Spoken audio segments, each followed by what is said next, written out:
Pasa un minuto de las 9 de la mañana y antes de ir a la pausa les prometimos sacarnos las dudas sobre las vacunas que hasta ahora sabemos llegarán a Uruguay. Para eso le damos la bienvenida y los buenos días a María Moreno, quien es profesora del Departamento de Desarrollo Biotecnológico de Facultad de Medicina e integrante de la Comisión Nacional Asesora de Vacunas.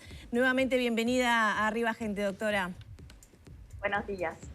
Hasta ahora sabemos que Uruguay va a contar con la vacuna de Pfizer, que va a contar con Sinovac y AstraZeneca, ¿no? AstraZeneca a través del mecanismo COVAX. ¿Qué podemos esperar de estas vacunas? Porque mucho se ha dicho de que para cierta población sí, para cierta población no, que depende de la estrategia. Un día y otro también nos informamos de la eficacia de estas vacunas. Con estas tres, digamos, marcas de vacuna, ¿qué podemos esperar? Bueno, son tres vacunas que de alguna forma cumplen con los requisitos iniciales, que son seguras y eficaces, la eficacia por encima del 50%, pero esa eficacia aumenta en lo que refiere a casos severos y graves de coronavirus. Entonces tenemos tres vacunas que pueden ser muy útiles. Como tú bien decías, el objetivo de vacunación va un poco a condicionar cómo se utilicen estas vacunas en la población en general.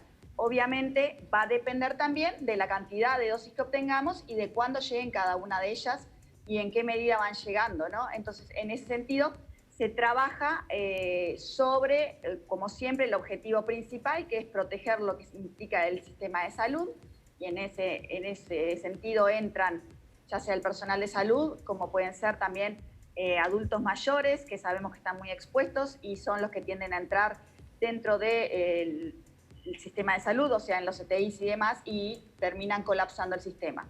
Entonces, bueno, eso va a ser uno de los principales objetivos y después se prevén otro tipo de objetivos de acuerdo a, obviamente, estrategias políticas y estrategias de salud general para la población, de mantenimiento de servicios y demás. Bien. Pero esa es la intención. Lo que entonces sabemos que los casos críticos o graves con la inmunización, con esto que vamos a contar en una primera instancia, se evitaría. O sea, quien se vacune por lo menos no va a enfermar de forma grave, lo que no quiere decir que no se puede contagiar de coronavirus. Exactamente, exactamente. Hay una alta eficacia para proteger contra los graves o severos, y bueno, obviamente la muerte va de consigo de la mano. Pero no así tanto, algunas de ellas no tanto para lo que es más el COVID sintomático y mucho menos para lo que es el COVID asintomático, que no se tienen datos. Entonces en eso hay que ser cauto y volver a insistir en que aun cuando uno esté vacunado, la necesidad de uso de tapabocas, de las medidas de distanciamiento social, de la higiene de mano y demás. ¿Qué pasa con el tema de las mutaciones que está teniendo este virus y que ha puesto en tela de juicio la eficacia para algunas mutaciones, ¿no? Me estoy refiriendo, por ejemplo, a la sudafricana, donde ya en Europa, bueno, hay dudas de que sirva para esa mutación, pero estamos hablando de la mutación británica, estamos hablando, ¿no? Allá hay diferentes variaciones del virus, lo cual es común, ¿no? Pero bueno, ¿sirve esta vacuna que nos vamos a dar para esos cambios que puede experimentar el virus? Bueno, las distintas vacunas tienen distinta eficacia para las distintas variantes. En líneas generales, todas ellas mantienen bastante alta la eficacia, o sea, similar a la eficacia en la variante en la cual surgió todo esto, digamos, la variante original, con la de Reino Unido. O sea, la de Reino Unido está bastante contemplada dentro de lo que es la eficacia de las vacunas. La de la sudafricana, desgraciadamente, estamos viendo, y es una tendencia a lo largo de todas las vacunas y todos los ensayos clínicos que se están llevando a cabo, de una reducción bastante importante de la eficacia de la misma con respecto a la variante sudafricana.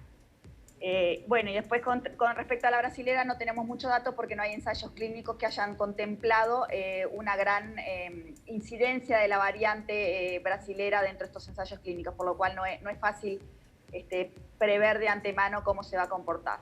Pero sí es un tema que preocupa, es un tema que está sobre la mesa, es un tema que se está controlando.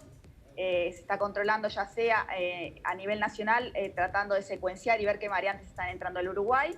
A nivel global, los ensayos clínicos intentan contemplar estas variantes para ver cómo se comportan las vacunas, y a nivel de las propias farmacéuticas están ya contemplando hacer versiones modificadas de las vacunas que ya hay para este tipo de variantes. Sí es cierto que en la medida que el virus siga circulando y el virus se siga replicando y estemos infectándonos constantemente, hay más chances de que ocurran más variantes. Por eso la necesidad de controlar rápidamente esta epidemia y llamar y exhortar a, por favor, bajar ese nivel de circulación del virus.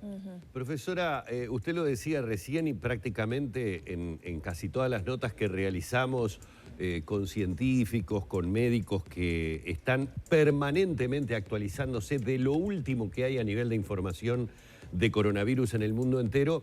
Usted lo decía recién, todavía no tenemos información no tenemos suficiente información a veces sobre puntos suspensivos. Esto lo comento porque creo que por allí es que pasa tal vez la mayor desconfianza que puede tener parte de la población en administrarse vacunas que teóricamente aún no han sido debidamente testeadas. Le pregunto, para tener una idea, para el ciudadano común, que obviamente es la primera vez que está tan preocupado por el tema de las contraindicaciones, inmunizaciones, periodos, tiempos o no que puede tener una vacuna, ¿cuánto tiempo sería dable esperar en cuanto a información para realmente decir, bueno, ahora sí tenemos información sobre las consecuencias o no que puede acarrear en determinado sector etario o no tal o cual vacuna? ¿Cuál sería un tiempo prudencial como para decir, sí, ahora hay suficiente información?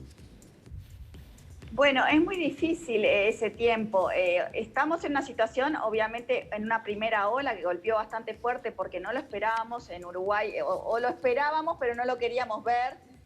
Posiblemente en invierno puedan venir otras olas. No estamos exentos. Lo hemos llevado bastante bien. El sistema de salud uruguayo, por suerte, era muy fuerte y se ha podido solventar muy bien. En la medida que esto siga y es dinámico, lo vamos a estar corriendo de atrás. Es una realidad. Nosotros sabemos que trabajamos con esa incertidumbre y por eso queremos transmitir transparencia en este sentido, lo que sabemos y lo que no sabemos, para llevar la tranquilidad de las vacunas estas. Son eficaces para las variantes iniciales, son eficaces para las variantes de Reino Unido, son eficaces, aunque en menor medida, por ahora hay alguna excepción contra la variante de Sudáfrica. Tenemos una buena herramienta para poder atajar el problema ahora, siempre y cuando haya vacunas suficientes y se lo haga de un nivel global, ¿no? Porque entendemos que esto es a nivel global, es mundial el problema y ya sabemos que con que un país se proteja a los demás no va a funcionar de esa manera. Con respecto a los efectos adversos, es un tema de que, hay algunas vacunas que son nuevas en tecnología, sin embargo a nosotros, por la biología y por lo que sabemos de nuestro sistema, no generarían efectos a largo plazo, si ese es el mayor temor que hay. Con respecto a eso, quiero brindar cierta tranquilidad de que en principio no debería suceder y ya hemos visto, millones de dosis administradas, no hay efectos adversos, más allá de aquellos puntuales de alergias con la de Pfizer o Moderna, pero no hay efectos adversos graves, ni mucho menos. A largo plazo, con las que ya conocemos, las más viejas, sabemos que no van a suceder. Con las más nuevas, prevemos que no va a suceder porque no lo contempla el sistema, nuestro organismo, pero bueno, es una cosa que nosotros nos gusta tener la evidencia, como científicos nos gusta la evidencia y por eso a veces hablamos en ese condicional, pero con una certeza casi que segura de que no va a suceder. Pero bueno, siempre dejamos abierto porque no tenemos la certeza. Sin embargo, ahora con respecto... Sí, no, termine, doctora. Ahora con respecto a la eficacia, es un temor muy grande que ahora empieza a surgir con más peso. Por eso la insistencia en intentar contener ahora la pandemia antes de que sigan surgiendo estas nuevas variantes y que impliquen ir corriendo de atrás al virus. Tuvimos hay una chance importante acá con unas vacunas que son efectivas. Creo que no hay que desaprovecharlas e intentar hacer el máximo esfuerzo. Bien, a propósito de los efectos secundarios y las posibles consecuencias en la salud, la vacuna de AstraZeneca en algunos países no se está dando a mayores de 65 años. ¿Eso en Uruguay debería ser así también? Pero no se está dando porque esté contraindicado. No se está dando porque los ensayos clínicos no contemplaron esta población en un porcentaje importante como para ver cuál es la eficacia en esta población. Claro. Sin embargo, los datos de inmunogenicidad nos están diciendo que en las personas mayores de 60 y pico es inmunogénica y genera títulos de anticuerpos, estos que tanto nos preocupa para neutralizar el virus, similares a los de los adultos jóvenes. Entonces, en principio, hace prever nuevamente ese condicional que nosotros hablamos, porque no lo sabemos a ciencia cierta, y está bien que lo manifestemos así, de la eficacia en este grupo, pero en principio no es por contraindicación, es porque no lo sabemos, y eso no está mal no saberlo. Usted hablaba, bueno, como que la eficacia de las vacunas, la seguridad, ya de alguna manera la información científica se viene aclarando. ¿Qué pasa con los tiempos de inmunización? Que es la gran incertidumbre del mundo, ¿no? Europa está enfrentando retraso en la llegada de vacunas, nosotros tampoco tenemos una fecha fija para la llegada ni a través del mecanismo COVAX, ni las compras directas que hizo Uruguay. ¿Cómo deberían ser los tiempos de vacunación para lograr ese efecto, ¿no? De que muchas personas se vacunen en determinado lapso y así lograr una inmunización? Bueno, la mejor estrategia es lograr una inmunización rápida de toda la población. La inmunización por goteo no es lo más aconsejable porque siguen circulando, porque se generan estos desfasajes entre los que están inmunizados y los que no. Por eso el plan que ha hecho Israel está teniendo éxitos. Y bueno, hay que ver en la medida que se pueda hacer, ¿no? Pero el mayor desafío es justamente lograr una inmunización rápida de toda la población. Nosotros decimos que muchas veces se gana mucho más vacunando a más cantidad de personas con vacunas menos efectivas que a unos pocos con vacunas muy efectivas. Entonces, en ese sentido es que Uruguay plantea también un poco este tipo de vacunas, tratar de tener varias vacunas para inmunizar lo más rápido posible a todos. ¿Deberíamos contar con otra cuarta vacuna, digamos, no sé, la Sputnik 5, que ahora se vio que su efectividad es del 91,6%? ¿Deberíamos ya contar con otra vacuna más de estas tres que venimos hablando? Cuantas más vacunas sean, mejor. Obviamente complican lo que es la logística, ¿no? La Sputnik, sin lugar a dudas, es una vacuna sumamente atractiva, que lo veníamos diciendo ya hace tiempo. Sí. Pero va a complicar un poco. Lo que debemos contar es con grandes cantidades de vacuna ya, básicamente, más allá de cuál sea la vacuna. Pero cuantas más tengamos y más pronto, mejor. Sí, ese es un problema que tal vez la densidad poblacional del Uruguay podrá llegar a resolver. Estamos viendo que en el mundo entero, aquellos países que fueron los que aportaron fondos más importantes para la investigación en su momento para las vacunas están teniendo gravísimos problemas en cuanto a la cantidad de dosis. Claro, lo que pasa es que con una primera partida de ellos vacunaríamos a toda la población en el Uruguay. Tal vez eso podremos ver en el tiempo sea una solución o tal vez sea un problema y entremos en una cuota porcentual que en algunos casos, para algunos países, la verdad que cuando uno da las noticias, en este momento parecerían irrisorias. Pero le quiero preguntar, profesora, porque usted dijo la palabrita mágica por allí, no sabe la cantidad de preguntas que nos hacen los televidentes cada vez que se hace mención a la vacuna de Pfizer y se habla del tema de las alergias. No he escuchado aún que se haya especificado sobre qué tipo de alergias estamos hablando. Es decir, estamos hablando de personas asmáticas. ¿Cuáles han sido los problemas que se han presentado realmente? No, los problemas son solamente en aquellos que tienen historial de alergias severas del tipo anafiláctico.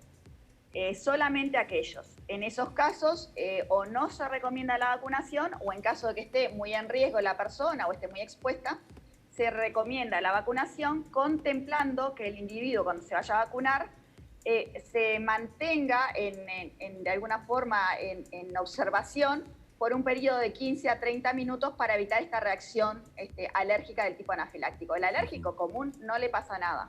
Es las reacciones del tipo anafilácticas, que aquel que las tuvo alguna vez sabe bien de lo que hablamos. Perfecto. Pero son casos muy puntuales. Bien, y la otra pregunta que se hace mucho la gente, porque a veces nosotros en estos diálogos nos basamos en la cantidad de vacunas, el periodo que debe ser de vacunación, qué porcentaje de la población hay que vacunar para decir que estamos inmunizados, y no hablamos mucho sobre si estas vacunas, si todo esto que se ha descubierto da resultado o no sobre la persona ya enferma. ¿Hemos conseguido algo en el mundo para tratamiento de aquellas personas que ya están con coronavirus?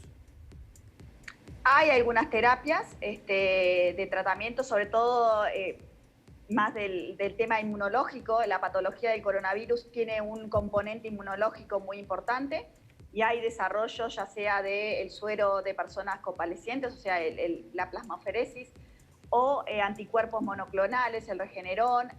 Hay algunos indicios de algún tipo de antivirales. Se está trabajando arduamente en ese sentido, porque obviamente es una herramienta que suma todo esto. Pero bueno, se avanza poco a poco como se avanza en todo lo que es ciencias. Necesita su tiempo, la ciencia necesita su tiempo para demostrarlo, necesita ensayos clínicos que son largos, necesita mucha información y eso lleva tiempo. Antes de cerrar, me gustaría hablar del tema de la vinculación entre la vacuna contra el coronavirus y la de la gripe, ¿no? Que en las últimas semanas se habló de la interacción, de la coordinación entre ambas campañas. ¿Qué información hay al respecto? Bien, como estas vacunas, la del coronavirus, son nuevas, no tenemos evidencia de la interacción que puede hacer con otras vacunas, ya sea la de la gripe o cualquier otra vacuna. Por lo cual, la recomendación por el momento, hasta tanto se junte evidencia, es no juntarlas. Habitualmente nosotros nos damos muchas vacunas juntas. Si uno va a inmunizarse, ya sea los niños o los adultos, nos damos varias vacunas juntas sin ningún inconveniente. Pero en la medida que no tenemos la información, simplemente recomendamos no darlas juntas y que se separen un lapso de 3-4 semanas en lo posible. Ahí puede ser que pero no nos den los tiempos. Falta de información nuevamente, no es claro. Porque esté contraindicado. Claro. Puede no dar los tiempos, ¿no? Podría pasar que no dé el tiempo, por ejemplo, de darse la vacuna de la gripe y la segunda dosis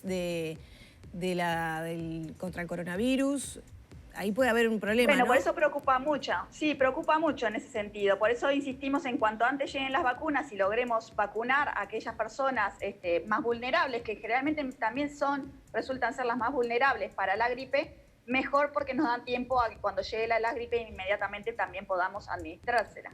Lo cierto es que no hay una interacción negativa entre ambas vacunas. No, y vuelvo a insistir que muchas de las recomendaciones nuestras no son porque que esté contraindicado o lo demás, sino es que porque no tenemos la evidencia y con esto de transmitir seguridad y transparencia preferimos ser más cautos y nada más que eso, pero no está mal que, no es contraindicación y no está mal que no lo sepamos. Habida cuenta de los porcentajes de personas que tienen dudas de aplicarse la vacuna contra el coronavirus y con esto que hemos también dado a informar los últimos días del consentimiento informado que va a haber que firmar para darse la vacuna, ¿usted considera que esto podría desalentar a la población a vacunarse? Bueno, eso es lo que no queremos. Nos ha pasado con otras campañas de vacunación al respecto. Eso es lo que no queremos. Queremos sí que esto sea una herramienta para que llegue la información al paciente, para que llegue de forma homogénea a todos. Y hay que tomarlo como eso, como una forma de tener un espacio de comunicación con el paciente que se sienta seguro sobre lo que se le va a hacer, qué es lo que puede esperar, qué eficacia puede esperar, qué tipo de medidas debe tomar, si tiene efectos adversos, en cuánto debería haberlo, qué poder hacer. Si los tiene o no, dónde comunicarse, todo ese tipo de cosas que dan un poco de tranquilidad, de alguna manera deberían dar tranquilidad a quien se va a administrar la vacuna. Y ya para cerrar, reitero... Es cierto que a nivel logístico complica un poco más, ¿no? El tener que un papel más, firmarlo, leerlo y todo lo demás. Claro, y entenderlo, ¿no? Porque a veces uno firma... Entenderlo. Claro. O no, más allá de entender, a veces uno no sabe si es alérgico a determinado componente que capaz que nunca tuvo contacto con él, ¿no? Exacto. Eso sin lugar a dudas es pero por eso uno tiene que estar atento y por eso todos estos ensayos que se están haciendo, que si bien se están ya administrando las vacunas y están aprobadas, estamos en una etapa de farmacovigilancia de todas estas vacunas para poder hacer un seguimiento sobre ellas en la seguridad y en lo que refiere a la eficacia en sí mismo también. Ya tengo que cerrar, pero hay una duda, hay muchas dudas de televidentes, hemos ido intentando traspasarlas.